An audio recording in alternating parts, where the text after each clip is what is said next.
ജനവാസ മേഖലയിൽ കാട്ടാനയിറങ്ങി കൃഷി നശിപ്പിച്ചു. ലക്ഷങ്ങളുടെ നാശനഷ്ടം. പിറവന്തൂർ പഞ്ചായത്ത് മക്കാമൈൻ കാക്കപ്പൊന്ന് പാമ്പാടിയിൽ വീട്ടിൽ ഗോപിനാഥന്റെ കൃഷിയിടമാണ് ആന നശിപ്പിച്ചത്. 97ഓളം അടയ്ക്കാമരങ്ങൾ, തെങ്ങുകൾ, വാഴത്തൈകൾ എന്നിവയാണ് നശിപ്പിച്ചത്. നുള്ളിപ്പറിച്ച് ജീവിക്കാനുള്ളതാണിത്.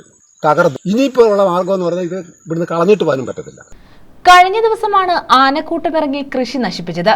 97ഓളം അടയ്ക്കാമരങ്ങൾ, തെങ്ങുകൾ, വാഴത്തൈകൾ എന്നിവയാണ് നശിപ്പിച്ചത്. ആനശല്യം കാരണം വൻ സാമ്പത്തിക നഷ്ടത്തിലായിരിക്കുകയാണ് ഇതോടെ ഗോപിനാഥനും കുടുംബവും.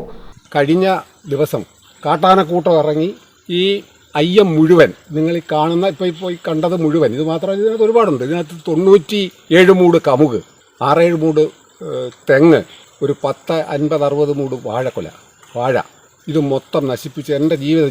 ഞങ്ങളുടെ ജീവിതത്തിൽ എനിക്കിപ്പോൾ വയസ്സ് 75 ജീവിതത്തിലൊക്കെ ഞങ്ങൾ തൊരിപ്പിച്ച് കൂട്ടി ഉണ്ടാക്കി വെച്ചിരുന്നതായി ഇത്. കമുകൊക്കെ എന്ന് പറഞ്ഞാൽ അടിസ്ഥാനപരമായി ഞങ്ങളുടെ ജീവിതമാണ്. അത് മുഴുവൻ തകർന്നു. നിങ്ങൾക്ക് കാണാവുന്നത് മുഴുവൻ. അതിനകത്ത് ഇനിയും ആകെ 8-10 മൂട് അതേ ഉള്ളൂ. ബാക്കി മുഴുവൻ പോയി.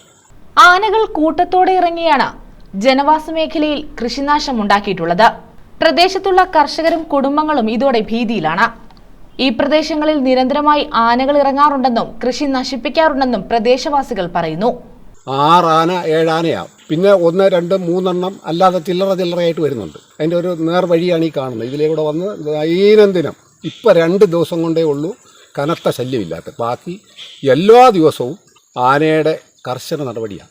എന്നാൽ ഫോറസ്റ്റ് ഡിപ്പാർട്ട്മെന്റ് അധികൃതരെ അറിയിച്ചിട്ടും ഇതിന് ശാശ്വത പരിഹാരം കാണാൻ അവർ തയ്യാറാകുന്നില്ല എന്നാണ് കർഷകരുടെയും പ്രദേശവാസികളുടെയും പരാതി. ഇത് നമ്മൾ ഫോറസ്റ്റ് ഡിപ്പാർട്ട്മെന്റിനെ അറിയിച്ചാൽ അവിടെ ആള് വരും, അവർ പേരിട്ടും അങ്ങോട്ട് കുറച്ച് ദൂരം മാറി നിൽക്കും, അവരങ്ങ് പോവും. അവരിപ്പോൾ അതിൻ്റെ പുറകെ നടന്നൊന്നും ചെയ്യാൻ പറ്റത്തില്ല. അവരെ കൃത്യമായി നമ്മൾ വിളിച്ചാൽ ഉടനെ എത്തുന്നുണ്ട്. അവരുടെ ആ ഒരു സഹായം. പക്ഷെ അതുകൊണ്ട് നമുക്കൊരു പ്രയോജനമില്ല. ഫലപ്രദമായ രീതിയിൽ ട്രെഞ്ചുകൾ നിർമ്മിച്ച് ആനകളെ തുരത്താനുള്ള നടപടി അധികൃതർ സ്വീകരിക്കണമെന്നും നാട്ടുകാർ ആവശ്യപ്പെടുന്നു. ഈ പ്രദേശത്ത് ഈ ആനയൊക്കെ നേരത്തെ ഉണ്ടായിരുന്നു. പക്ഷേ അതൊക്കെ ഈ ട്രെഞ്ച് കുഴിച്ചതോടെ ആനയ്ക്ക് കടന്നു പോകാൻ വയ്യാത്തൊരവസ്ഥയുണ്ട്. ഇപ്പോൾ ഇവിടെ ഒരു 10-15 ആനയെ കൂടുതൽ നിൽക്കുകയാണ്. അത് ദൈനംദിനം മിനിഞ്ഞാന്നു ഈ അപ്പുറത്ത് വന്നാന. അപ്പോൾ ഇതിന് യഥാർത്ഥത്തിൽ എന്താ ചെയ്യേണ്ടതെന്ന് ചോദിച്ചാൽ ഈ ട്രെഞ്ച് ഒരു ഭംഗിയായി തീർത്ത് വെച്ചിട്ട് ഈ ആന ഇവിടുന്ന് ഫോറസ്റ്റ് ഡിപ്പാർട്ട്മെൻറ്റ് ആളുകളെയും കൂട്ടി വളരെ കൃത്യമായി ഇവിടുന്ന് കടത്തി വിട്ടില്ല ഈ നാട്ടിലെ ജനങ്ങൾക്ക്. എനിക്ക് മാത്രമല്ല, ഒരുപാട് പേർക്ക്. ഗോപിനാഥൻ ഉൾപ്പെടെ സമീപ പ്രദേശങ്ങളിലെ നിരവധി കർഷകരുടെയും അവസ്ഥ ഇതാണ്. കൃഷിസ്ഥലങ്ങൾ ഇപ്പോൾ ആനകളുടെ വിഹാര കേന്ദ്രമായി മാറിയിരിക്കുകയാണ്. വാഹനയാത്രികരെ ആക്രമിക്കാറുണ്ടെന്ന് പ്രദേശവാസികൾ പറഞ്ഞു.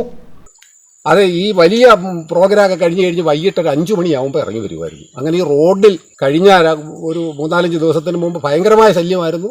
റോഡിൽ വന്ന ബൈക്കിൽ വന്ന ചാങ്ങപ്പാറയുള്ള പിള്ളേർ അവർ മറിഞ്ഞടിച്ച് വീണ് ആന ദൈവത്തിൻ്റെ ഭാഗ്യം കൊണ്ട് കൊല്ലാതിരുന്നതാണ്. കൊല്ലുന്ന ആനകളുണ്ട് ഇതിനകത്ത്. കൂടെ പറ്റി നമ്മൾ ലൈറ്റ് അടിച്ചാൽ നമ്മൾ കൂടെ കയറി വരും. ഇപ്പം ഇവിടെ ആന നിന്നാൽ നമ്മൾ മേളിൽ നിന്ന് ലൈറ്റ് അടിച്ചാൽ ആന എങ്ങോട്ടും കയറി വരും. അങ്ങനെ കയറി വരുന്ന ആന അത്ര ഭീകരമായ ശല്യമാണ്. News bureau, Pathanapuram.